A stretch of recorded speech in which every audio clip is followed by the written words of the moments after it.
La Bible déclare que Dieu est descendu et il les a confondus. Nous refusons de commencer cette année sans Dieu. Nous refusons de vivre la confusion. Voilà pourquoi de là où tu es, j'aimerais encore que tu pries, que tu dises, Seigneur, nous avons besoin de toi. Nous voulons commencer cette année avec toi. Nous voulons terminer cette année avec toi parce que tu t'appelles Alpha Oméga. Lorsque tu commences quelque chose, tu l'achèves toujours. Lorsque Dieu s'engage dans quelque chose, il s'engage aussi à bien terminer cette chose. Voilà pourquoi je t'invite encore à élever ta voix et à demander au Seigneur, nous voulons commencer avec toi, nous voulons terminer avec toi, nous voulons commencer avec toi, janvier avec Jésus, alléluia, février avec Jésus, mars, avril, mai, juin, juillet, août, septembre, octobre, novembre, décembre avec Jésus, et même l'année 2024 avec Jésus. Nous voulons de toi, Seigneur, nous voulons plus de toi, nous voulons plus de toi, Seigneur, nous voulons commencer avec toi. Nous voulons finir avec toi. Je ne connais personne qui a commencé avec Dieu et qui a échoué. Je ne connais personne qui a commencé avec Dieu et qui a fini dans la honte. Oh non, non, non, non, non. Seigneur, toutes les personnes, tous les hommes qui ont eu confiance en toi, Seigneur. Oh, alléluia. Tu les as honorés. Tu les as honorés. Tu nous as donné la victoire. Voilà pourquoi, Seigneur, lorsque la Bible est en train de dire au commencement Dieu, lorsque Dieu est quelque part, lorsque Dieu s'engage dans quelque chose, il va jusqu'à la fin. Dieu crée, Dieu crée. Dieu va créer ce qui n'existait pas. Dieu va créer ce qui n'existait pas. Lorsque nous sommes avec Dieu, ou lorsque Dieu est notre priorité, Dieu va créer des choses que l'homme n'a pas encore vues. Dieu va créer des choses que nous n'avons pas encore vues. Dieu va créer des choses que les yeux n'ont pas encore vues et que les oreilles n'ont pas encore entendues. Seigneur, nous ne voulons pas commencer sans toi. Nous ne voulons pas avancer sans toi. Nous ne voulons pas avancer sans toi. Nous refusons d'avancer avec toi. L'Église sauvée pour sauver refuse d'œuvrer sans toi. Refuse d'avancer sans toi. Mais nous voulons avancer. Avancer avec toi. Avec toi. Conduis-nous, Seigneur. Oriente-nous. Dirige-nous. Impose ta volonté dans nos vies, Seigneur. Oh oui, comme Jésus a dit, que ta volonté soit faite sur la terre comme au ciel. Que ta volonté soit faite sur la terre comme au ciel. Voilà pourquoi il nous montre comment prier. Il dit, voici comment vous devez prier. Notre Père qui est dans les cieux, que ton règne vienne. Lorsque nous prions le Père, le règne de Dieu descend. Et lorsque le règne de Dieu descend, automatiquement sa volonté s'accomplit. Elle s'accomplit sur la terre comme au ciel. Elle s'accomplit sur la terre comme au ciel. Voilà pourquoi nous voulons encore, Seigneur, que ta volonté, oh Dieu, s'accomplisse dans cette église, s'accomplisse dans nos vies. Seigneur, en cette nouvelle année, nous voulons de toi, Seigneur, plus de toi, plus de toi. Nous voulons de ta volonté, nous voulons dépendre de toi. Plus de toi, nous voulons être accro à toi. Je veux être accro à Jésus. Nous voulons être accro au Saint-Esprit. Nous voulons être accro à toi. Et nous voulons que tu nous conduises. Nous voulons que tu nous diriges. Oh Père, je dirais même au Saint-Esprit, nous voulons te prêter nos yeux. Nous ne voulons plus voir selon ce monde, mais nous voulons voir selon toi. Nous voulons voir comme toi tu vois. Nous voulons voir comme toi tu vois. Et si nous voyons, alléluia, comme toi tu vois, même si nos ennemis sont nombreux, mais nous allons réaliser que ceux qui sont avec nous en réalité sont plus nombreux. Alléluia. Nous voulons plus de toi, Seigneur. Si nous savons que nous sommes avec toi, nous serons comme ton peuple au sorti d'Égypte, lorsqu'il se trouve devant la mer Rouge. Oh, tu as dit, alléluia, restez en place. Restez en place. En d'autres termes, restez calme. N'ayez pas peur, parce que moi je gère. Moi, votre Dieu, je gère. Lorsque ton peuple était en face de la mer Rouge, ils pensaient que c'en était fini pour eux. Mais ils ne savaient pas que le Dieu des surprises agréables avait décidé d'ouvrir la mer Rouge en deux. Jusqu'à présent, la chose ne s'était jamais, oh, alléluia, produite. Jusqu'à présent, la chose était inédite. Oh, lorsque les Égyptiens l'ont vu, et même lorsque ton peuple a vu cela, ils ont eu davantage confiance en toi. Et ils se sont dit, nous avions eu raison d'avoir confiance en Dieu. Tu as ouvert la mer Rouge en deux. Tu as frayé un chemin, là où le chemin semblait impossible, là où l'issue, Seigneur, là où il n'y avait pas d'issue, oh Dieu. Et nous savons, Seigneur, qu'en cette nouvelle année, Seigneur, si nous commençons marchons avec toi. Et si nous te faisons confiance, tu vas ouvrir des grandes portes. Des portes là où nous ne pouvons même pas imaginer. Des grandes portes là où nous ne pouvons même pas espérer. Je le crois et nous le croyons de tout notre cœur. Dans le nom de Jésus-Christ de Nazareth. Bien-aimés, prie pour la parole qui sera encore annoncée encore en ce matin. Le Seigneur nous a donné ce grand programme Prémisse 21. Nous sommes en jeûne et en prière. Et le sous-thème de ce matin, c'est la semence et la récolte. Alléluia. Et je crois que le Seigneur veut que nous puissions semer. Et nous savons que lorsque nous semons, automatiquement nous allons récolter. J'aimerais dire à quelqu'un d'être patient, d'attendre que Dieu lui-même puisse encore, alléluia, nous justifier, nous donner ce que nous méritons réellement. Parce que si nous sommes trop pressés, nous risquons d'obtenir quelque chose que nous ne méritons pas. Nous allons semer parce que nous aimons Dieu. Nous allons continuer à semer parce que nous l'aimons. Tout au long de notre vie, nous allons semer. Mais nous savons aussi que Dieu aussi a prévu un temps où nous allons récolter. Nous ne savons pas. Certainement, c'est cette année. Peut-être c'est dans 2 mois. Peut-être c'est dans 3 mois. Je ne sais pas. Mais une chose est sûre, c'est que nous allons récolter quelque chose de la part du Seigneur. Voilà pourquoi encore nous allons prier pour l'homme de Dieu encore. Nous allons demander au Seigneur, alléluia, qu'il puisse encore utiliser son serviteur puissamment encore en ce matin. Et surtout de disposer nos cœurs. Parce que nous savons, lorsque la parole est relâchée, nous avons le diable qui est là, le voleur, qui vient pour voler cette parole que Dieu nous donne. Et nous refusons que le diable vienne la voler. En tout cas, moi, je refuse que le diable vienne voler ce trésor. Cette parole qui sera relâchée encore en ce matin. Voilà pourquoi je t'invite encore à disposer ton cœur. Et lève ta voix et prie pour cette puissante parole, je crois, alléluia, qui nous sera encore annoncée ce matin.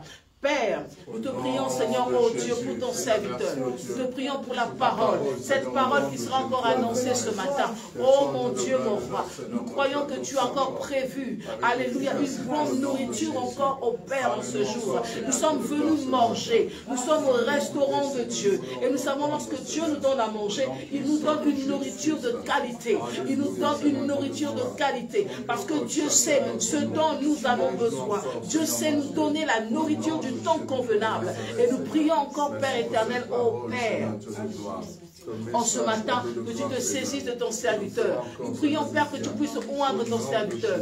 Oindre ton serviteur. Remplis-le, Seigneur. Alléluia. Que l'huile ne puisse pas manquer sur sa tête. Je prie, Seigneur, que tu le remplisses. Que tu le remplisses de ta gloire, de ta présence, ô Dieu. Et que tu te saisisses de ses 5 sens, ô Père. Qu'il puisse parler poussé par l'Esprit de Dieu. Comme la Bible déclare, oui, les hommes ont parlé de la part de Dieu. Alléluia. C'est poussé par l'Esprit de Dieu que les hommes ont parlé. Oui, ont parlé. Ils n'ont pas parlé d'eux-mêmes, mais ils ont parlé poussés par l'Esprit de Dieu. Et nous voulons encore, Seigneur, ce matin, que tu puisses encore, ô Père, utiliser ton serviteur. Je prie, Seigneur, oh, que nos cœurs soient disposés afin de recevoir cette parole, afin de recevoir tout ce que tu veux nous donner. Ne permets pas à l'ennemi de venir voler ce que nous allons recevoir. Nous voulons non seulement écouter cette parole, mais nous voulons également aussi la mettre en pratique, comme il est écrit. Ne vous bornez pas à écouter la parole de Dieu, mais il faut la mettre aussi en pratique.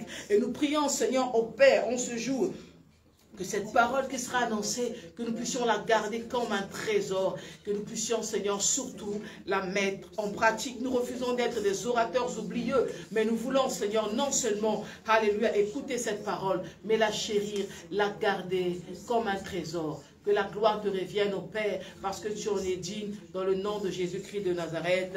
Amen. Gloire au Seigneur. Je vais inviter encore l'homme de Dieu. J'invite encore l'homme de Dieu à prendre la suite du programme. Que Dieu nous bénisse.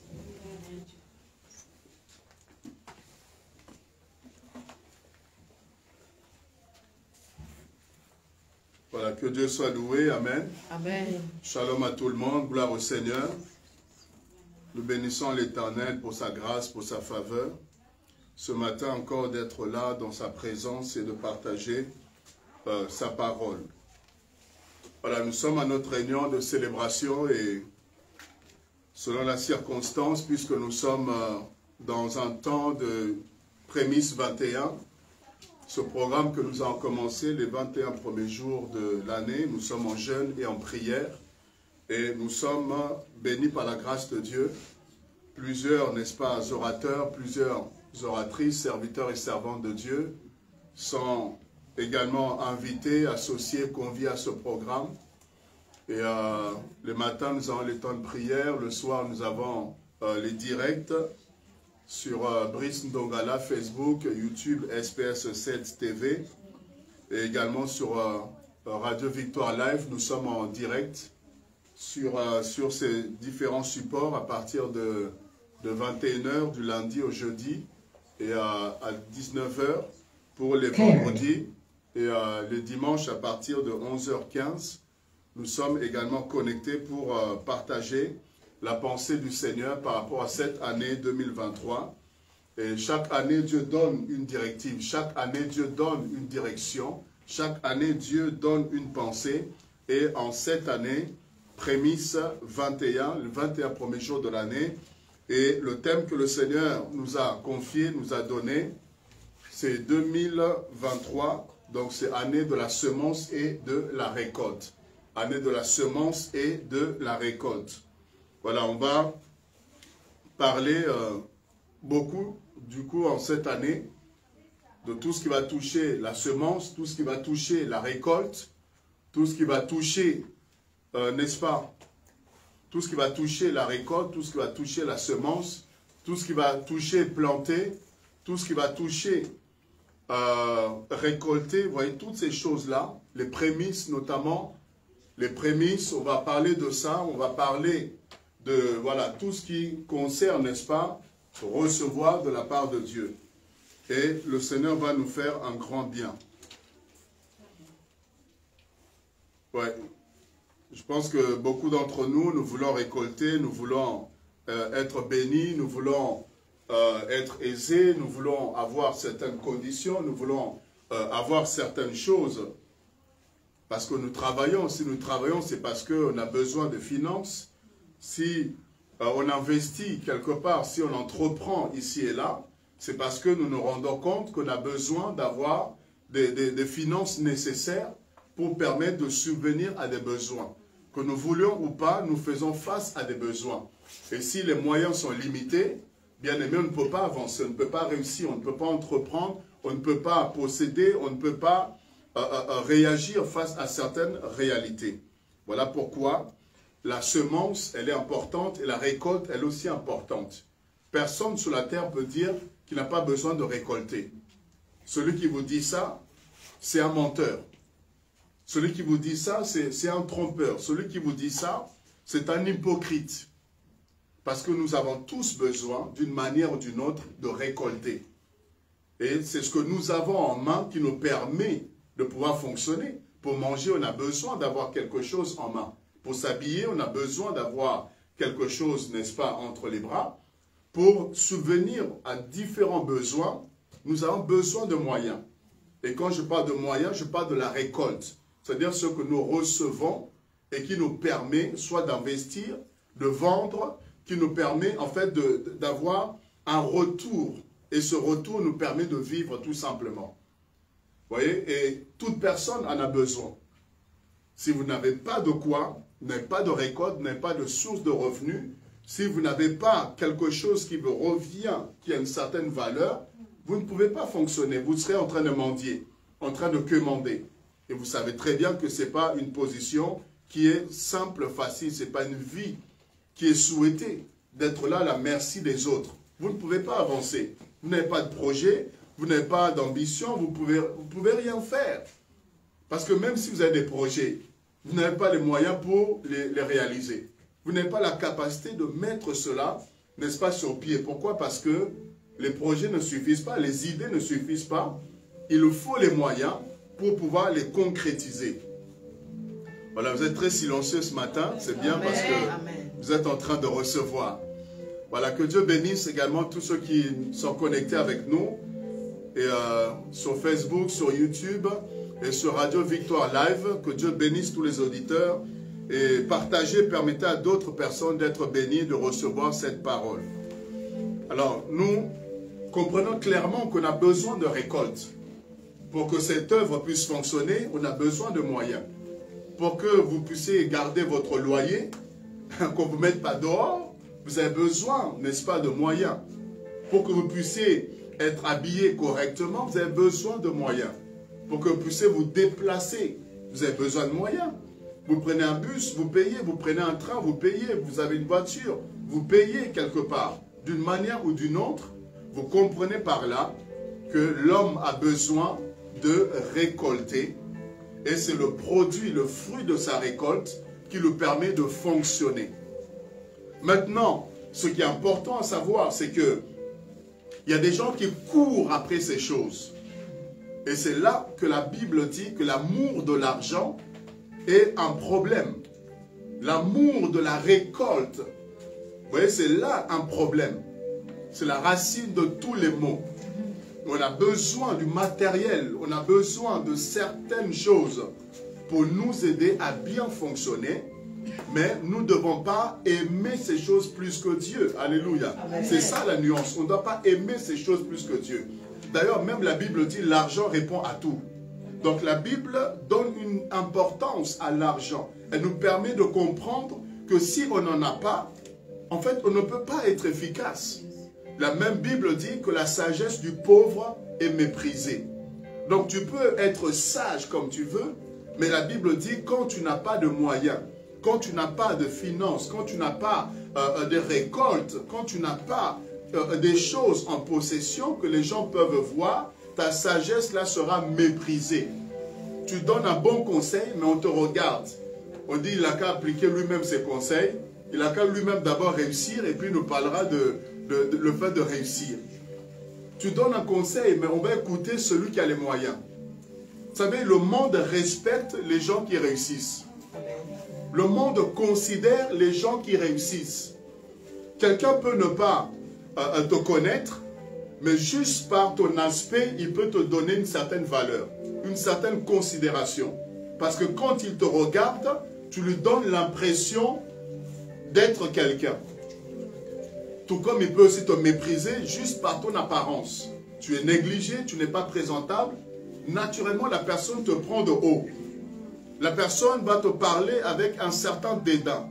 Mais quand il ressent que tu sais, n'est-ce pas, te présenter, il dit, celui-là, je ne sais pas trop qui il est. Il a l'air d'être tel que je le vois, tel qu'il se présente.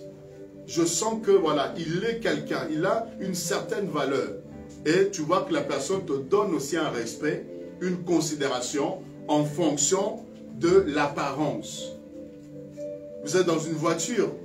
Et là, je parle selon les hommes, hein, je ne parle pas selon Dieu, je parle selon le monde dans lequel nous sommes. Vous êtes dans une voiture qui est complètement dépassée, une voiture qui est cabossée. Les gens vont vous mépriser. Alléluia. Amen. Les gens vont vous regarder avec dédain. Ils vont vous regarder d'une certaine manière. Ils peuvent vous parler avec une certaine manière. Et si il arrive qu'il y a, je ne sais pas, il y a un petit souci, vous allez voir, la personne vous parle de haut.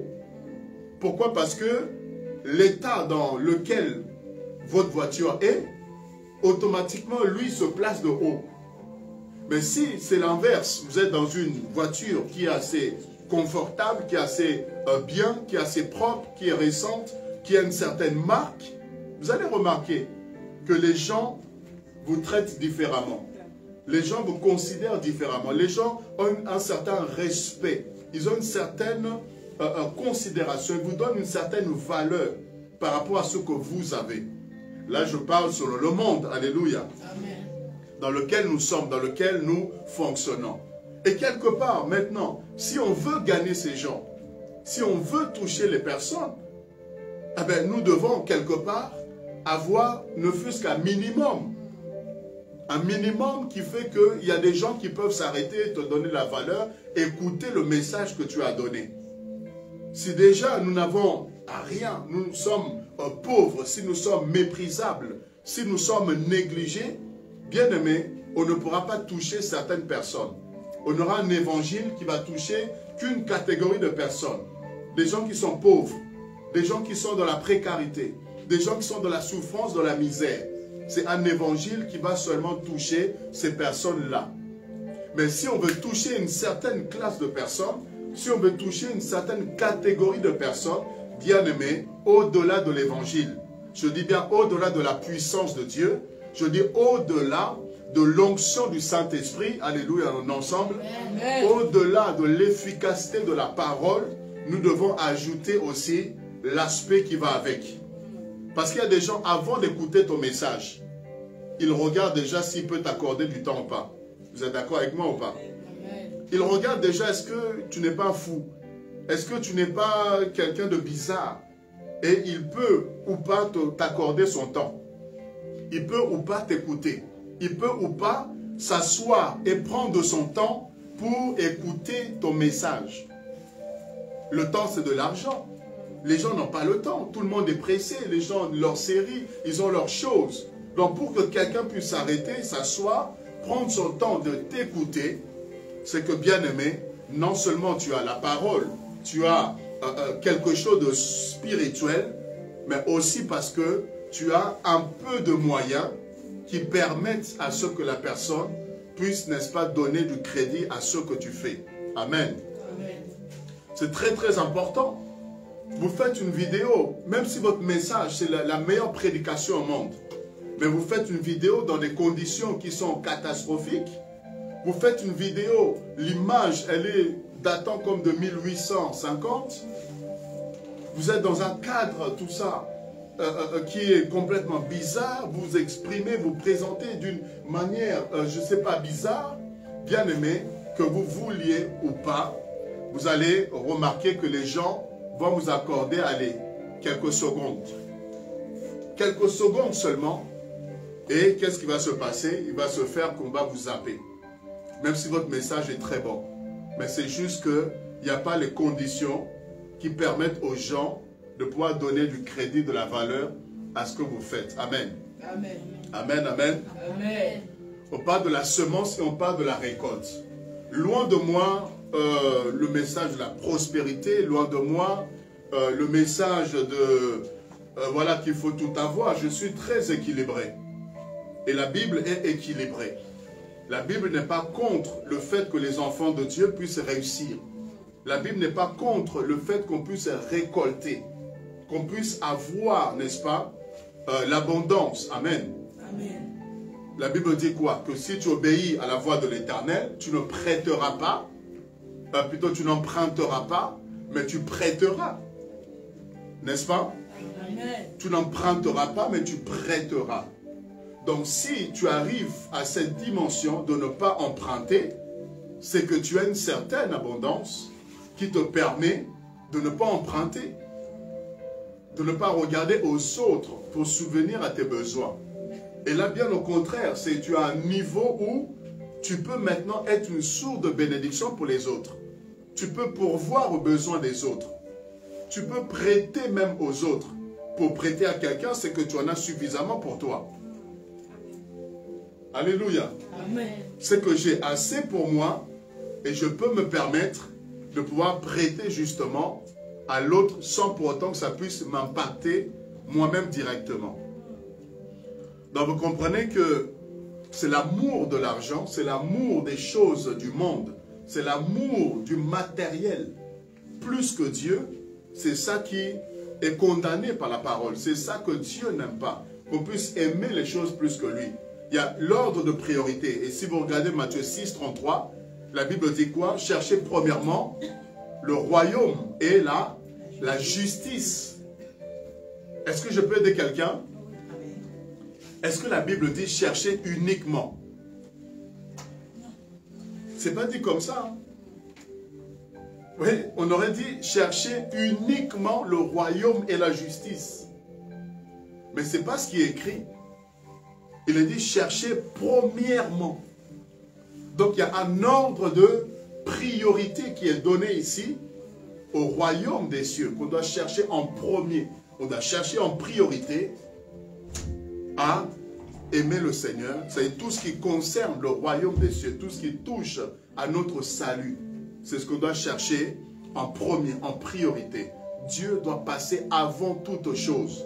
C'est lui, notre relation, notre intimité doit passer avant toute chose, voilà. C'est la priorité. Les âmes doivent passer, le salut des âmes, l'œuvre de Dieu. Mais tout ce qui est spirituel, tout ce qui concerne le Seigneur, ça doit passer avant tout. La prière, l'adoration. C'est-à-dire Dieu doit avoir la priorité dans nos vies. Amen. Et quand on parle de prémices, on parle de priorité également. Là, c'est la première partie. Je suis en train d'introduire. Je vais poser certaines bases. Et puis, par la grâce de Dieu, on va pouvoir continuer dans ce thème et enseigner sur pas mal de choses. Et tout au long de l'année, nous enseignerons beaucoup de principes, beaucoup de choses qui doivent nous aider en réalité à mieux comprendre et à être bénis par le Seigneur. Amen. Donc, j'étais en train de dire que c'est premièrement le royaume, pas uniquement. Donc, si c'est premièrement, ça veut dire qu'il y a d'autres choses qui viennent par la suite. Il y a d'autres choses qui viennent. Une fois qu'on a cherché le royaume, qu'on a prié, qu'on a jeûné, qu'on a servi le Seigneur, qu'on a médité la parole de Dieu, qu'est-ce que nous faisons après? Qu'est-ce que nous devons chercher après? Donc il y a d'autres choses à chercher. On dit cherchez, vous trouverez, frappez, on vous ouvrira. Et on a un Dieu qui n'aime pas la paresse. Le Dieu que nous prions, il aime le travail. Il aime l'action, il aime l'activité. Il aime qu'on puisse, n'est-ce pas, s'investir. Il n'aime pas qu'on puisse s'asseoir, attendre que tout descende du ciel, que tout vienne du ciel. Non, ça, c'est pas Dieu. Après avoir prié, après avoir jeûné, bien aimé, il faut passer à l'action. Il faut travailler. Il faut travailler. Et ça, mes bien-aimés, d'autres l'ont compris. Ils prient, mais ils travaillent. Ils prient, ils travaillent. Ils ont Dieu, ils travaillent. Et c'est comme ça qu'ils arrivent à voir le temps pour Dieu et le temps pour travailler aussi. Mais c'est nous qui avons mal compris les choses, nous, chrétiens. On a mal compris la valeur du travail. Nous pensons que c'est seulement prier, prier, prier, prier, prier et négliger le reste. C'est comme ça, mes bien-aimés, qu'on a des gens qui prient beaucoup, mais qui sont aussi très pauvres. Des gens qui sont prêts à jeûner 40 jours, à faire retraite sur retraite, mais quand ils sortent de là, la précarité, les problèmes les rattrapent. La réalité des choses fait que ils se retrouvent en fait serrés. Et je dirais, il y en a même, c'est comme s'ils vont se réfugier dans la prière, ils vont se réfugier dans la présence de Dieu pour fuir les problèmes qui les attendent. Donc j'ai tel problème, j'ai tel, et je n'arrive pas à affronter la vie, à affronter les réalités, alors je vais me cacher dans la présence de Dieu. Je vais me cacher dans la prière. Là, moi, je suis bien. Alléluia. Oh, Jésus, tu es merveilleux. Et au moins, ça permet à d'autres d'oublier leurs problèmes. Mais quand ils sortent de là, la réalité, elle est là. Elle nous rattrape, elle vous rattrape. C'est pourquoi prier beaucoup, travailler beaucoup aussi. Le principe de la récolte, c'est le travail. Le principe de la récolte, c'est le travail. Ne pensez pas que les choses tomberont du ciel. Ne pensez pas que Dieu va nous servir tous sur un plateau. Dieu n'est pas avec le fainéant. Dieu n'est pas paresseux. Dieu aime le travail. Il encourage la valeur travail. Ça, vous devez noter ça. Vous devez souligner, noter ça. Quand on parle de semer, vous ne pouvez pas semer sans travailler. Semer, c'est travailler naturellement. Et si on ne sème pas, on ne peut pas récolter. Donc si on ne travaille pas, on ne peut pas, n'est-ce pas, avoir le fruit d'un travail qu'on n'a pas fourni. Est-ce que tu peux t'imaginer que je viens à ton travail, je viens voir ton patron, je dis, voilà, bonjour monsieur tel, je viens me présenter pour récupérer mon salaire. Je vais récupérer mon salaire. Il va me regarder. Il va dire, vous êtes qui? Vous êtes embauché? Vous êtes de la société? Je ne vous connais pas. Je dis, non, je ne suis pas de la société, mais je veux juste récupérer un salaire. Vous voyez, c'est insensé, c'est anormal. Mais pourquoi est-ce que toi, tu pourrais le faire? Si jamais tu ne vois pas ton salaire, tu peux te permettre d'aller le voir et lui demander qu'on est tel jour, je ne vois toujours pas mon salaire sur mon compte. Et là, il va te donner des raisons, des explications. Il te doit des comptes. Mais si moi je fais la même démarche, ça ne marchera pas. Pourquoi? Parce que toi tu as travaillé. Et du fait que tu as travaillé, tu mérites la récolte. Tu mérites de recevoir. Tu mérites, n'est-ce pas, le retour de ton investissement. Donc la valeur travail te garantit la valeur récolte. Nous, on veut récolter, mais on n'est pas prêt à travailler. Je vous assure que nous, il faut que les choses changent, il faut que notre mentalité change.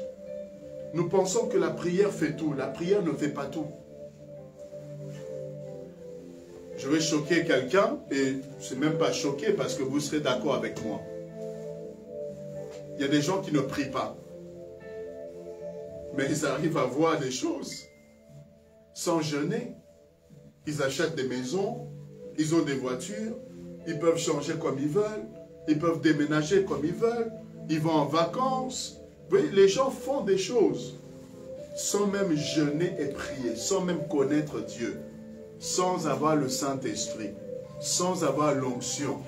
Mais ils arrivent à faire les choses, à planifier que on va aller aux États-Unis, on va aller à tel endroit, on va faire une croisière. Ils arrivent à faire ces choses sans jeûner et prier.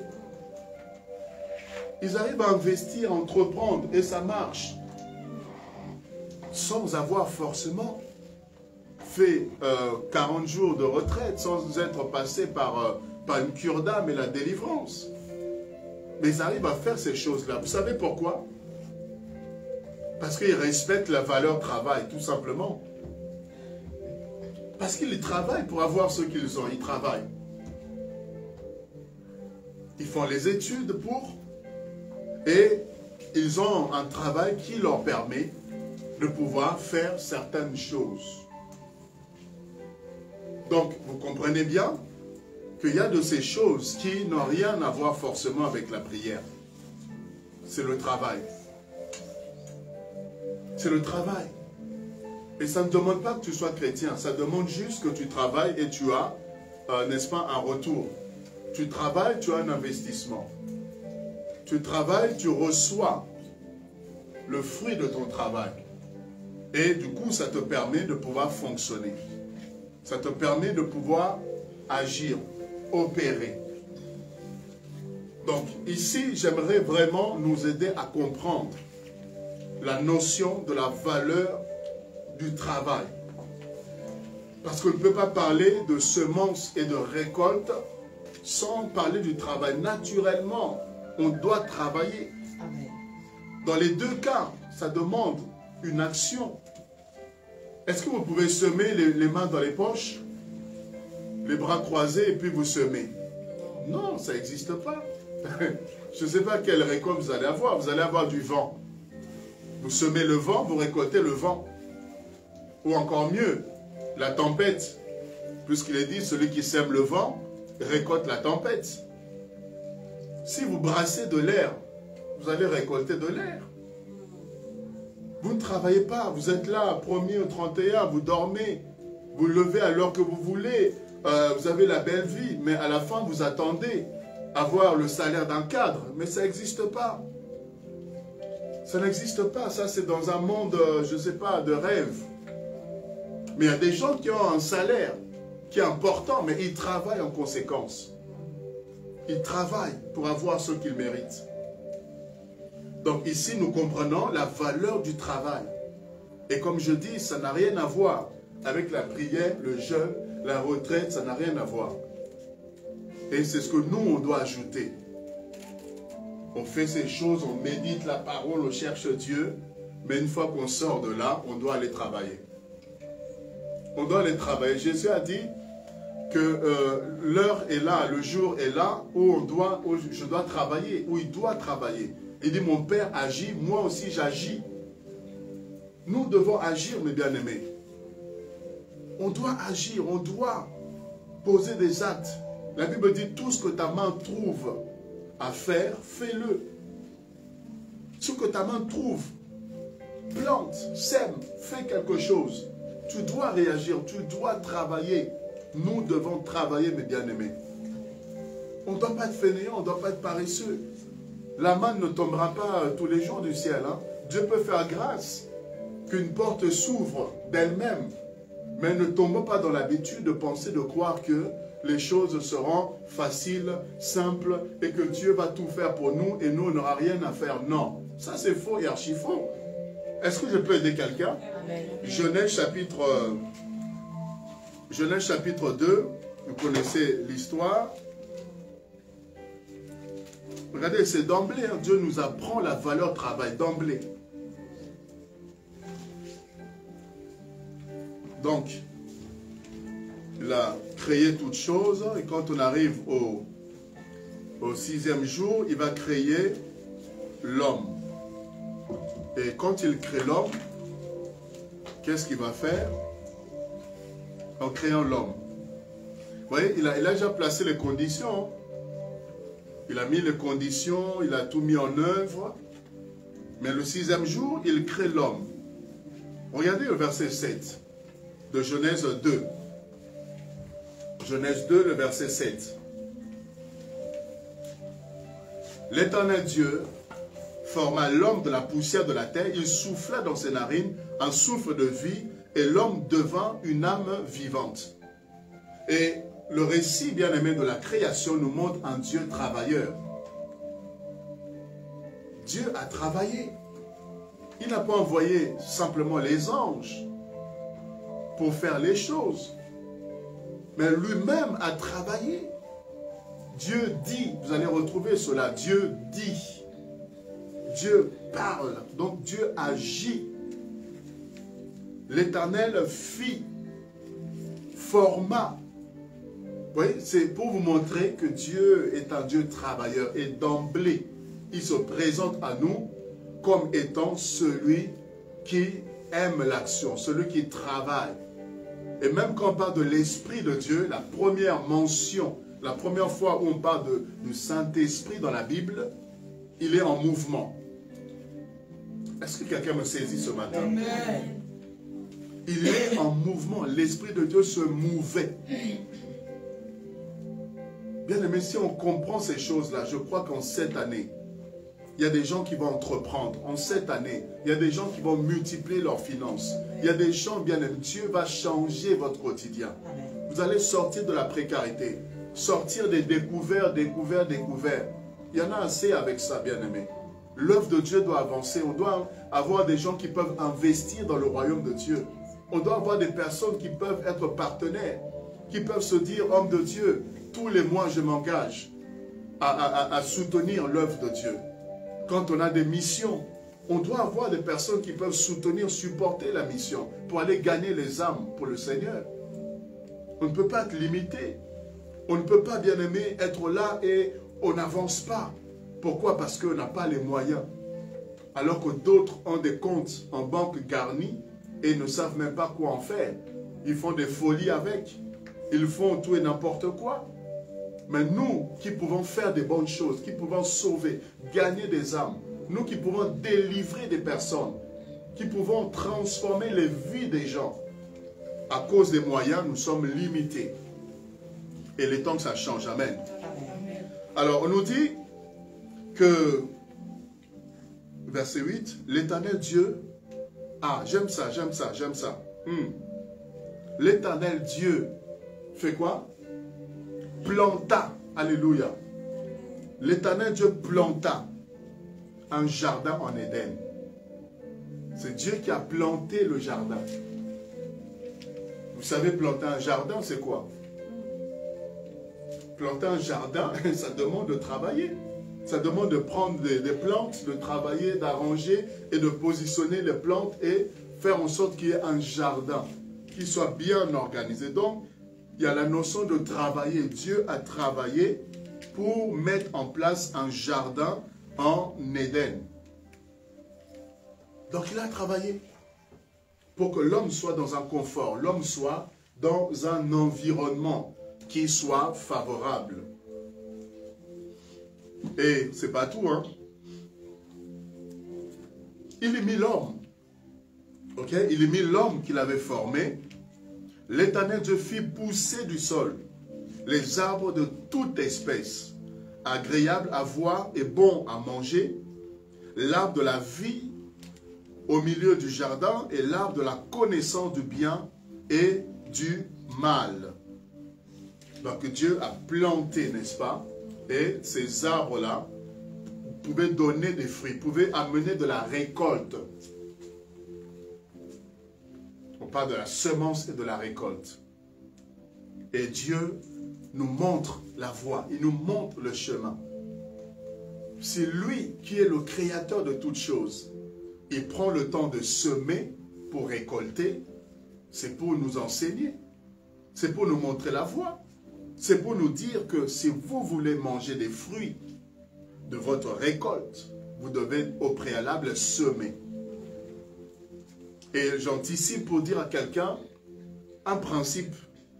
Parce que je parlais de plusieurs principes. Là, je plante le décor. Mais je parlerai des principes rattachés à ce thème-là.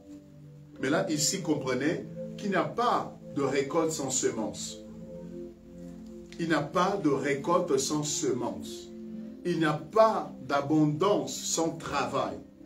Il n'y a pas d'abondance sans semence, sans investissement. Il n'y en a pas. À moins que, voilà, on vous lègue un héritage. On vous lègue un héritage par quelqu'un qui ne sait pas quoi faire et puis, voilà, on vous lègue ça. Ça, c'est, voilà, ça peut arriver, mais vraiment, vous êtes bénis, vous avez la grâce. Amen. Mais, sinon, voilà la voie qui est montrée, le travail. Et regardez le verset 15 au verset 16. L'Éternel Dieu prit l'homme, le plaça dans le jardin d'Éden pour le cultiver. Voilà mes bien-aimés.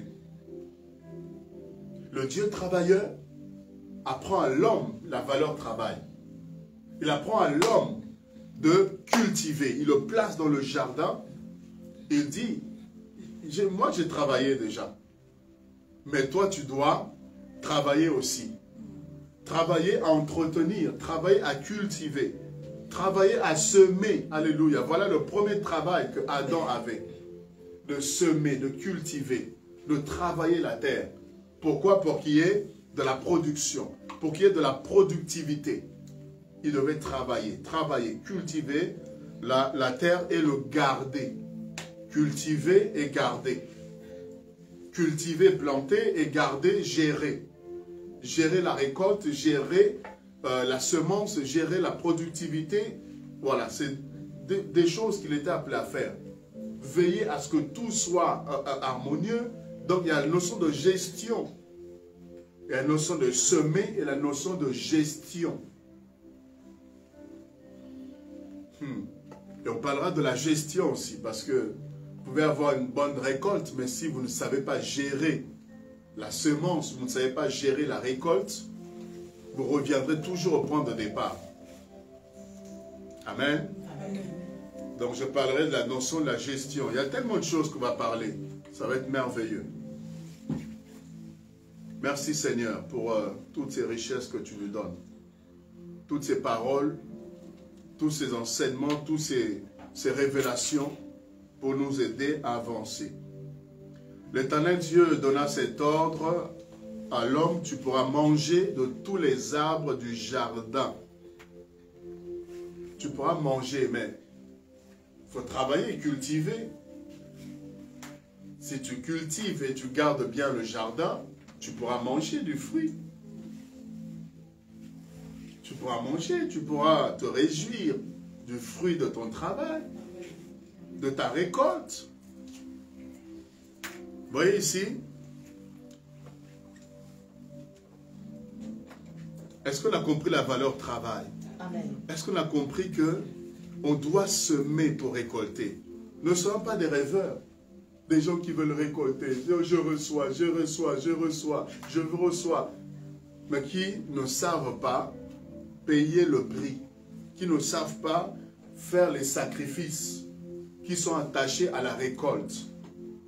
Qui ne savent pas planter, mais qui veulent des récoltes sans avoir planté. Qui veulent, n'est-ce pas, recevoir sans avoir donné. Et je rends grâce à Dieu parce que c'est vraiment lui qui conduit. C'est vraiment lui qui dirige. Et lorsqu'il m'a parlé de la semence, il m'a parlé de la récolte. Et je crois que cette année, bien aimé, on va semer et on va récolter.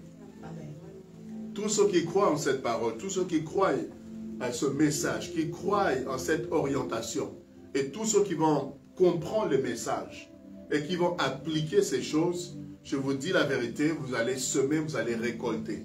Vous allez récolter, vous allez semer. Vous allez semer, vous allez récolter. Vous allez récolter et vous allez semer.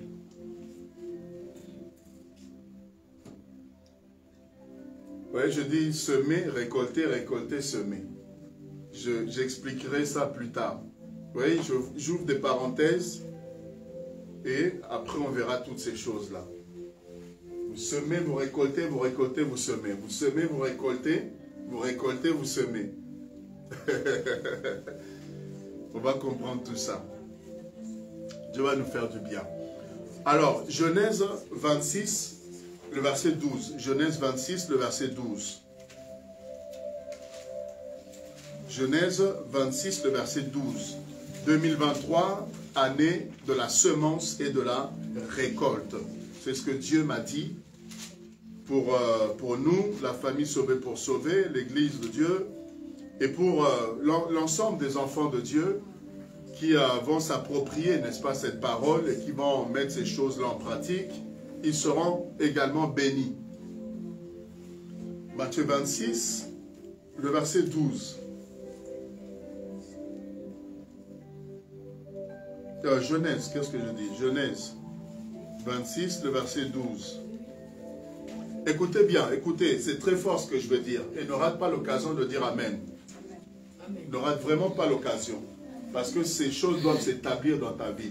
Quand tu dis Amen, c'est tu dis il en soit ainsi. C'est-à-dire que cette parole-là, qui est écrite, tu la prends, tu la sors de la Bible. Écoute-moi bien. Tu la sors de la Bible et tu l'appliques dans ta vie. Tu l'établis dans ta vie. Tu dis, Seigneur, je prends cette parole-là, qui est dans le livre-là, mais je veux maintenant qu'elle soit dans ma vie, qu'elle soit en moi, qu'elle soit enracinée, qu'elle soit réelle, qu'elle soit effective, qu'elle se fasse chair en moi. Genèse 26, le verset 12. Écoutez, la Bible dit, Isaac sema dans ce pays. Amen. Isaac sema dans ce pays. Amen. Il a semé, il a travaillé. Alléluia. On a compris la valeur travail. Et ce matin, Dieu veut que j'insiste encore là-dessus. Sur la valeur travail. Pour récolter, pour être béni, pour avancer, pour progresser, pour prospérer. Il y a la valeur travail. Sans le travail, bien aimé, on ne peut pas arriver à avoir des résultats. Amen. Isaac sema, c'est ce qu'il a commencé à faire. Il n'a pas cherché à récolter sans avoir semé au préalable. La récolte vient après la semence. C'est après la semence. Le premier temps, c'est de semer. On sème. On sème. Et comme la Bible dit, celui qui sème avec larmes. Celui qui sème avec larmes. Donc quand on sème, c'est difficile. Quand on sème, bien aimé, c'est compliqué. Quand on sème, c'est des moments où on peut douter. C'est des moments où on est serré. C'est des moments où on peut faire des calculs, on peut raisonner. Quand on sème, mes bien-aimés, c'est des moments où on se retrousse les manches. C'est des moments où on va payer un prix, en fait. Ce sont les moments de sacrifice. Des moments de sacrifice. Des moments où, bien-aimés, les gens ne vous soutiennent pas forcément. Les gens viendront à la récolte. Alléluia. Amen. Les gens viendront quand la récolte sera là. Amen. Mais quand vous êtes en train de semer, vous pouvez être seul. Les gens ne veulent pas se salir les mains avec vous. Les gens ne veulent pas aller labourer la terre. Les gens ne sont pas prêts à venir se sacrifier avec vous, payer le prix avec vous. Non. Mais les gens viendront à la récolte parce que tout le monde veut son fruit. Tout le monde veut manger. Alléluia. Voilà pourquoi quand vous comprenez ces choses, vous allez semer. Même avec les larmes, vous semez. Même avec le cœur serré, vous semez. Même c'est difficile, vous gémissez, mais vous semez. Vous semez et vous semez. Devant la présence de Dieu, tu peux dire, Seigneur, mais qu'est-ce qui se passe? Regarde le peu, regarde, Seigneur, mais je sème, je sème. Quand vous semez, vous donnez une partie de vous. Quand vous semez, bien-aimé, vous sentez que là c'est mon temps, je donne mon temps. Vous sentez que je donne, c'est-à-dire ce que j'ai, je donne, je sème, je mets. Et c'est difficile, mais vous semez, vous semez, vous semez. Mais quand vous semez, mes bien-aimés, c'est avec foi, vous semez avec foi. Quand je parle de semer, vous avez compris, je ne parle pas forcément de l'argent. Donc semer là, ce n'est pas l'argent seulement. Il y a différentes sortes de semences. Et j'en parlerai plus tard. Mais ici, que ce soit l'argent, que ce soit d'autres choses, quand nous sèmons, c'est avec difficulté. C'est avec difficulté. Vous commencez une entreprise, vous semez. Les premiers temps, avant de récolter, avant de faire des bénéfices, vous semez, vous investissez, vous investissez, vous investissez. Vous investissez sans avoir de retour. Ceux qui ont des entreprises, des sociétés, ils savent ce que je dis. On investit. Les premières années, on sort de l'argent, on sort, on investit. On investit, on investit avant d'avoir un retour sur investissement. Et c'est difficile, c'est difficile, c'est difficile. Il faut se serrer la ceinture. Il faut parfois se priver de tellement de choses. Parce que tout ce qu'on a, il faut l'investir. Il faut investir. On se serre la ceinture, on se serre les coudes. On n'a pas forcément de salaire soi-même, mais on se sacrifie pour l'entreprise. On se sacrifie pour sa vision. On se sacrifie pour sa passion. Commencer une église, c'est ça. On se sacrifie pour sa vision. La vision que Dieu nous a donnée. On se sacrifie, on paye le prix. On investit et on s'investit. On investit et on s'investit. On investit, on s'investit. On paye le prix. On sème, on sème, on sème, on sème, on sème encore, on sème encore. C'est dur, Seigneur, mais je continue à semer, je continue à m'investir. Il n'y a pas de retour, mais je continue à m'investir, je continue. Et bien aimé, puisque semer est jumelle de la récolte, à un moment donné, tu rencontreras aussi la récolte. Amen. Amen. Amen. Isaac sema dans ce pays, mais j'aime bien ce que la Bible dit après. Et il recueillit. Alléluia. Amen. Il sema, mais il recueillit. Cette année, my God. Alléluia. Amen. Alléluia. Amen. Il a semé, mais on nous dit quoi? Cette année, il a recueilli. Et je veux dire à une personne que cette année, ce n'est pas une année de semence seulement. C'est une année de récolte également. Il y a un temps pour semer, il y a un temps où nous donnons, nous offrons, nous sémons, nous payons un prix, on se sacrifie. Mais sachez, soyez garantis qu'il y a la récolte qui va s'en suivre. Et comme ici, c'est le verset de base. Gardez ce verset, apprenez-le par cœur. Quand vous priez, quand nous parlons de prémisse 21, quand nous parlons de l'année de la semence et de la récolte, ayez ces versets en référence. Isaac sema et il recueillit cette année. Pas l'année prochaine. Bien aimé, il y a des choses que vous allez vivre cette année. C'est cette année. Amen. C'est pas l'année prochaine. C'est pas dans 5 ans, dans 10 ans. Il y a des choses qu'on va récolter en cette année. Amen. On sème en cette année, on va récolter en cette année. Et j'aimerais dire qu'il y a même des semences que tu as eu à faire au préalable. Des semences que tu as eu à faire avant. Tu vas récolter en cette année. Amen. Je disais, ne rate pas l'occasion de dire Amen. Amen. Et un Amen bien, un Amen fort, un Amen violent, un Amen qui arrache la bénédiction. Amen. Amen. Si ton Amen est fatigué, la bénédiction même elle veut arriver, mais elle n'est même pas encouragée de venir. Toi, tu as fait des semences, tu ne veux pas récolter? Ça, c'est quelle personne qui investit, qui ne veut pas récolter son investissement?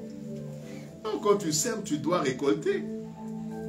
Donc je dis que ce que tu as semé là, tout ce que tu as semé, si tu n'as pas eu de récoltes, si tu n'as pas eu de résultats, je dis en cette année, tu vas commencer à vivre des résultats. Tu vas commencer à vivre, bien aimé, les retours. Amen. Tu vas vivre les retombées de ce que tu as semé. Et ce que tu vas semer en cette année, tu vas récolter en cette année, et d'autres, tu vas récolter dans les années à venir. Amen. Mais ce qui est sûr, c'est que tu vas récolter. Que ce soit pour ceux que tu as semés maintenant, ou pour ceux que tu as semés, bien-aimé, tout au long de ta marche chrétienne, bien-aimé, tu vas récolter. En tout cas, je vais récolter en cette année. Amen. Je vais récolter. Ça, il y a des choses qui vont arriver comme ça, là. Boum, ça arrive. Je dis au Seigneur, tu es merveilleux. Il me dit, tu te rappelles, il y a 5 ans, tu avais eu à faire telle chose. C'est ça, en fait. C'est le retombé, voilà, retombé de ce que tu avais fait. Tu te rappelles, tel jour, tu avais fait tel sacrifice. Ça avait touché mon cœur. Et je décide de t'ouvrir telle porte.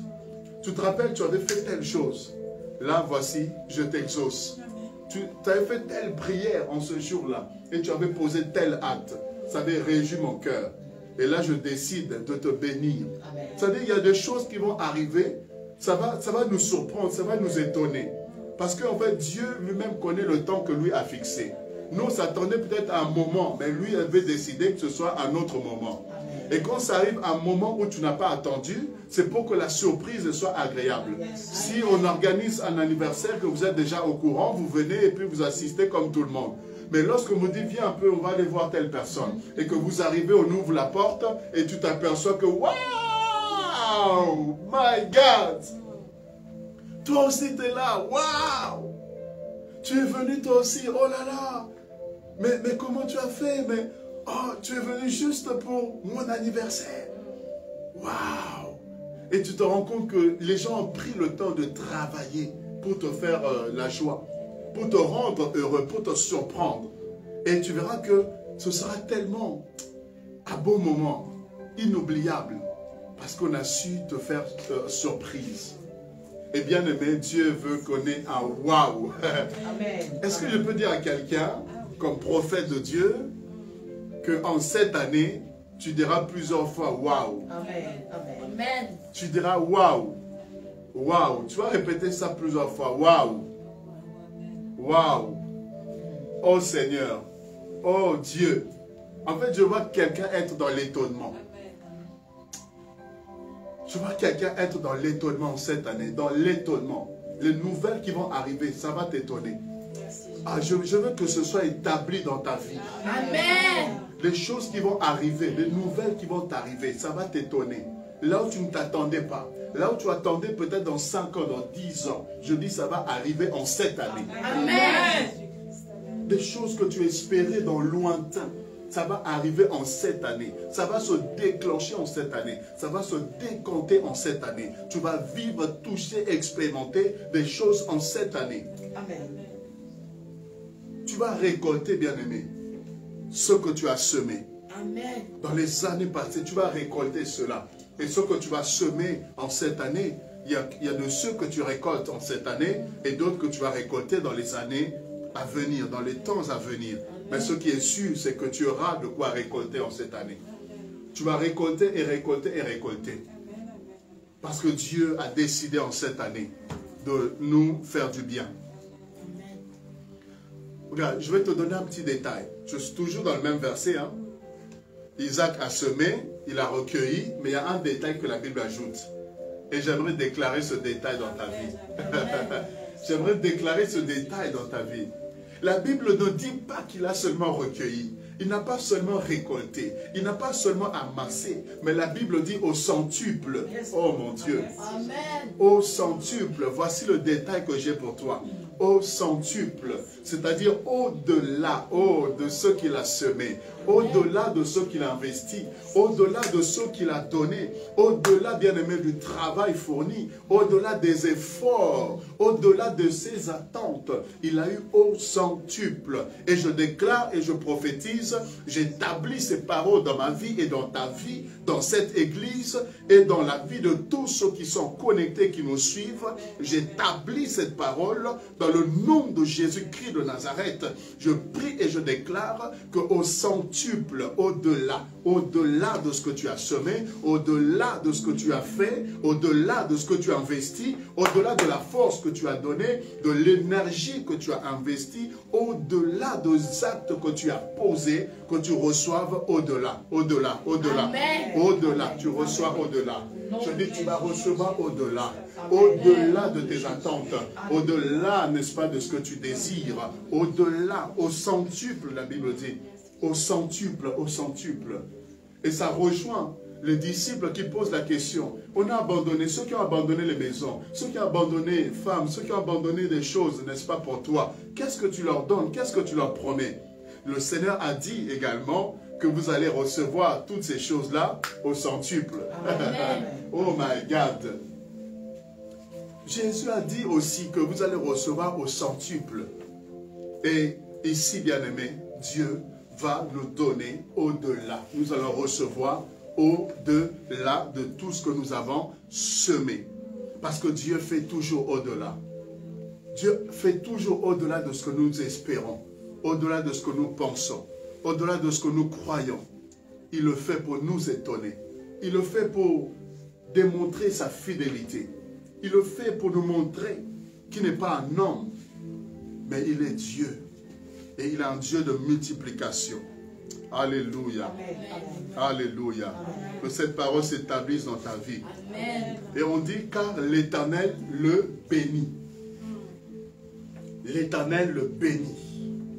Et je déclare que le Seigneur te bénit en cette année. Amen. Je t'établis dans la bénédiction. Amen. Je t'établis, bien-aimé, dans la bénédiction. Tu sois béni en haut et en bas. Tu sois béni à gauche et à droite. Que tu sois béni dans le champ. Que tu sois béni dans ton travail. Tu es béni, n'est-ce pas, sur la route. Tu es béni dans ton voyage. Tu es béni dans ta maison. Tu es béni sur ton trajet. Que la bénédiction te localise. Que tu es pour meilleur ami. Que tu es pour allier la bénédiction cette année. Quand je parle de la bénédiction, je parle de Dieu avec toi. Parce que Dieu dans ta vie, c'est une bénédiction. Et la présence de Dieu amène la bénédiction. Amen. On ne peut pas parler de bénédiction sans parler de Dieu qui bénit. Donc tu as non seulement le Dieu qui bénit, mais la bénédiction qui est rattachée à Dieu également. Amen. Je déclare cela pour ta vie. Dans ton ministère, tu es béni. Dans ton service, tu es béni. Dans ton église, tu es béni. Dans le royaume, tu es béni. Partout, partout tu marches, tu es béni. À ton travail, on voit ta bénédiction. Dans ta famille, tu es béni et source de bénédiction. Là où tu es, partout où tu es, je déclare et j'établis ces choses-là. Que tu sois béni. Dans tes activités, tu es béni. Dans tes activités, tu es béni. Dans tes activités, tu es béni. Dans tout ce que tu fais, tu es béni. Dans le sport, tu es béni. Dans les études, tu es béni. Oh my God. Dans tes études, tu es béni. Dans ton travail, tu es béni. Dans ton mariage, tu es béni. Dans tes relations, tu es béni. Tu es béni, tu es béni, tu es béni, tu es béni. Je dis, tu es béni, tu es béni, tu es béni. Dans ton intérieur, tu es béni. Dans ton extérieur, tu es béni. Oh, Reba, Shekaya, Daraba, Sakababa. Oui, tu es béni, tu es béni. Béni et béni et béni encore. Tu es béni et béni et béni et béni encore. Je le déclare, je le confesse au nom de Jésus-Christ. La bénédiction fera route avec toi. La bénédiction marchera avec toi. La bénédiction t'accompagnera. La bénédiction se fera voir. La bénédiction se montrera. La bénédiction se manifestera. La bénédiction, alléluia, va éclore, va se manifester. Et on saura que tu es béni. On saura que tu es béni. Et je dis que la malédiction déménage. Si quelqu'un était sous la malédiction est en train de déménager afin de laisser un nouveau propriétaire. Oh my God. Il y a un nouveau propriétaire qui arrive dans ta vie. Elle s'appelle bénédiction. Oui, le propriétaire qui arrive dans ta vie nouveau s'appelle bénédiction. Et ce propriétaire-là va s'établir. Ce propriétaire va régner. Ce propriétaire va s'asseoir dans ta vie et changer ton histoire. Oh, alléluia.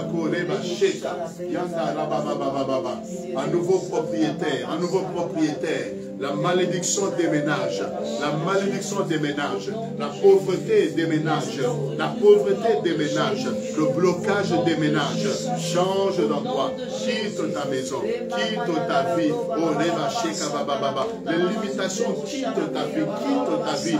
quitte ta vie, la bénédiction arrive. La bénédiction intervient. La bénédiction entre en toi. La bénédiction s'établit en moi, s'établit dans l'église, s'établit dans mon foyer, dans ma maison, dans ma santé. Dans ma santé, la bénédiction s'établit. Dans ma santé, la bénédiction, elle s'établit. Elle prend, alléluia, tous les domaines. Tous les domaines, tous les domaines. La bénédiction s'établit dans tous les domaines. Dans tous les domaines. Les paroles négatives qui ont été annoncées sur toi, oui, elles sont brisées maintenant. La bénédiction vient briser les paroles de négativité, les paroles de négation, les paroles mauvaises qui sont annoncées sur toi. La bénédiction vient confondre les calculs des hommes. La bénédiction vient confondre les pronostics des hommes. La bénédiction vient changer ton histoire. La bénédiction vient changer ta vie. Vient changer ta vie. La bénédiction de Dieu. La bénédiction de Dieu enrichit. Et elle ne se fait suivre d'aucun chagrin. La bénédiction de Dieu enrichit. Le Seigneur dit sa bénédiction enrichit. Elle ne se fait suivre d'aucun chagrin. Oui, le Seigneur décide de bénir la fidélité. Tous ceux qui ont été fidèles, tous ceux qui ont été fidèles, le Seigneur va bénir en cette année. Le Seigneur va récompenser en cette année. Il va visiter en cette année tous ceux qui ont été fidèles, rattachés à lui. Ramasaka Yandarabasheye. Oh, merveilleux Jésus. Il y a quelque chose que le Seigneur va faire. Il y a quelque chose de puissant et de glorieux que le Seigneur va accomplir. Oui, envers ceux qui ont été fidèles avec lui. Ceux qui ont été fidèles avec lui, le Seigneur va les élever, les bénir, les positionner. Au nom de Jésus. Prenons place, je vais terminer. Merci pour cette atmosphère. Merci Seigneur pour ce moment glorieux. Parce que l'Éternel le bénit. Il a semé, il a recueilli au centuple et l'Éternel l'a béni. Bien-aimé, que ces choses s'établissent en cette année 2023. Sous l'onction prophétique et ici, sous l'onction, l'autorité apostolique, je déclare dans le nom de Jésus-Christ que ces choses soient réelles en nous, que ces choses soient effectives en nous, et pour vos maisons, pour vos familles, et pour tous ceux qui vous côtoient, que ces choses, alléluia, les affectent, que vous soyez une source de bénédiction, une source d'enrichissement pour plusieurs, une source auprès de qui on viendra puiser. Dans le nom de Jésus-Christ. Gloire à Dieu. Alors, le psaume 128, le verset 2. Je vais donner deux passages et puis on va s'arrêter là pour aujourd'hui. Le psaume 128, le verset 2.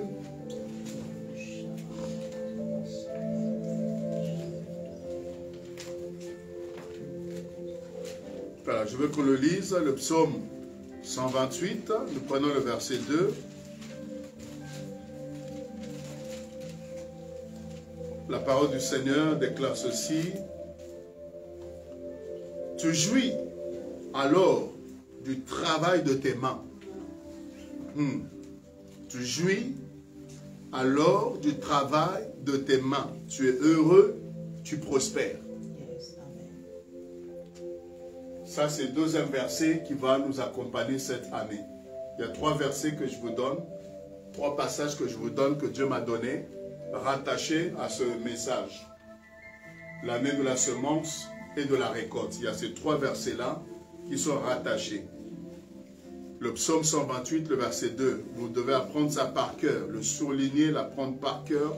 Et quand vous priez, quand on parle de ces choses, on doit voir ces trois passages-là, n'est-ce pas, en mémoire, en esprit. Tu jouis alors du travail de tes mains. Le travail de nos mains, c'est la semence. Et jouir, c'est la récolte. Donc, vous voyez ici, il y a la semence et il y a la récolte. La semence et la récolte. Et tu jouis, c'est la joie, on se réjouit avec des chants d'allégresse. Quand on récolte, c'est des chants d'allégresse. Des chants de victoire quand on a le butin de guerre. Quand on a le retour sur investissement, c'est dans la joie. Imaginez, vous investissez, c'est dur, c'est dur, c'est dur, mais quand ça commence à produire, quand ça commence à réussir, quand ça commence à marcher, quand vous avez des retours positifs, waouh, c'est une joie. C'est une joie, vous êtes heureux, vous êtes content d'avoir réussi, ça a marché.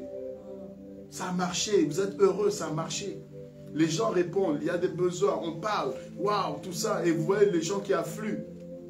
Vous voyez les gens qui font la queue même, les gens qui se bousculent, vous dites, waouh, j'ai réussi. Ça n'a pas été toujours facile. Mais tu jureras, il y a un temps que tu vas te réjouir, il y a un temps je veux me réjouir. Il y a un temps je veux me réjouir de tous les sacrifices, de tout ce que bien-aimé nous semons. Il y a un temps on va se réjouir. Il y a un temps on va regarder ça en arrière. Et on va se dire, waouh, on vient de loin, Dieu nous a fait grâce. Se dire que waouh, si on avait lâché, on aurait raté ça. Si on avait abandonné, voilà ce qu'on aurait raté. Waouh Seigneur, merci de nous avoir gardés fidèles. Merci de nous avoir gardés pendant les temps difficiles. Autrement, on serait passé à côté de tellement de choses. Le dernier verset, c'est dans Ecclésiaste. Dans Ecclésiaste,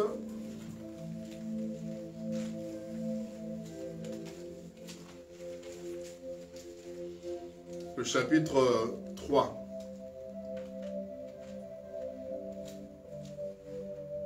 Ecclésiaste, chapitre 3. Et on va prendre 3 versets. Le verset premier au verset 2, premièrement, et puis on prendra le verset 13. Je lis la parole du Seigneur. Il y a un temps, ok? Il y a un temps pour tout. Il y a un temps pour tout. Comme on disait, un temps pour prier, mais un temps pour travailler. La Bible est claire. Il y a un temps pour tout. Il y a un temps pour semer, un temps pour récolter. Il y a un temps pour tout. Il y a un temps pour galérer dans la vie. Il y a un temps pour réussir. Il y a un temps pour se chercher, un temps pour se trouver. Il y a un temps pour tout, mes bien-aimés. Tout ce que tu traverses, il y a un temps pour tout. Il y a un temps pour échouer, il y a un temps pour se relever et de réussir. Il y a un temps pour tout, sachez-le. Ce que vous traversez, ce n'est pas dit que vous allez traverser ça tout au long de votre vie, non. Il y a un temps de vache maigre, il y a un temps aussi de vache grasse. Il y a un temps de rejet, il y a un temps aussi où on va vous accepter. Il y a un temps où on vous déconsidère, mais il y a un temps où on va vous considérer. Il y a un temps pour tout. Il y a un temps pour être célibataire, il y a un temps pour être marié. Il y a un temps pour mourir, il y a un temps pour vieillir. Il y a un temps pour être seul, il y a un temps pour trouver quelqu'un, être accompagné. Il y a un temps pour tout, pour manger, pour dormir, pour boire. Enfin, il y a un temps pour tout. Alléluia. Il y a un temps pour être à l'église, il y a un temps pour rentrer chez soi. Il y a un temps pour être à la maison, il y a un temps pour sortir. En fait, il y a un temps pour tout. La vie est faite de saisons.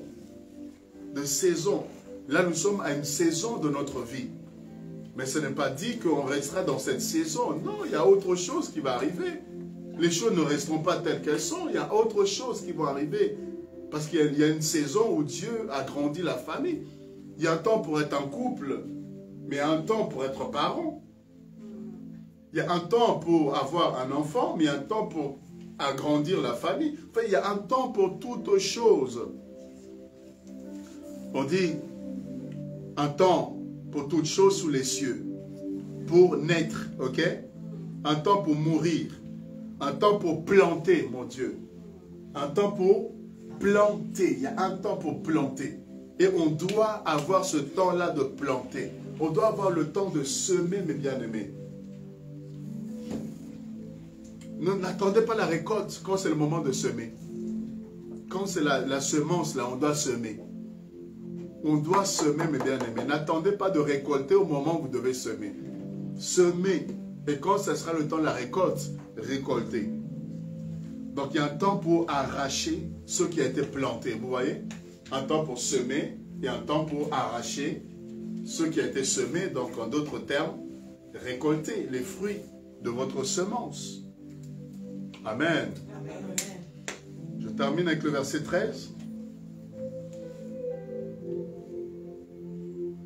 verset 13 dit ceci, mais si un homme mange, boit et jouit du bien-être au milieu de tout son travail, c'est là un don de Dieu.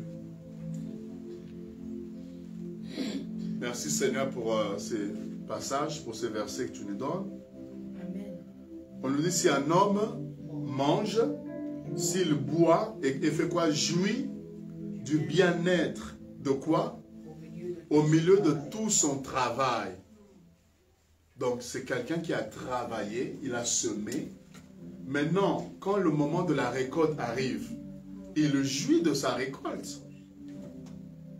C'est pourquoi quand vous voyez quelqu'un être élevé par Dieu, quelqu'un qui est dans une saison de gloire, de rayonnement, une saison où tout le réussit, il ne faut pas jalouser la personne, il ne faut pas commencer à envier la personne, chercher à la casser. Oh non, il y en a qui ont touché à la magie. Oh tout ça, commencer à dire des choses dans le but de casser par jalousie, par envie. Il ne faut pas faire ça. Alléluia. Amen. Moi, personnellement, je ne peux pas faire ça. Vous savez pourquoi? Parce que je me dis que la personne est en train de récolter les fruits de ses semences.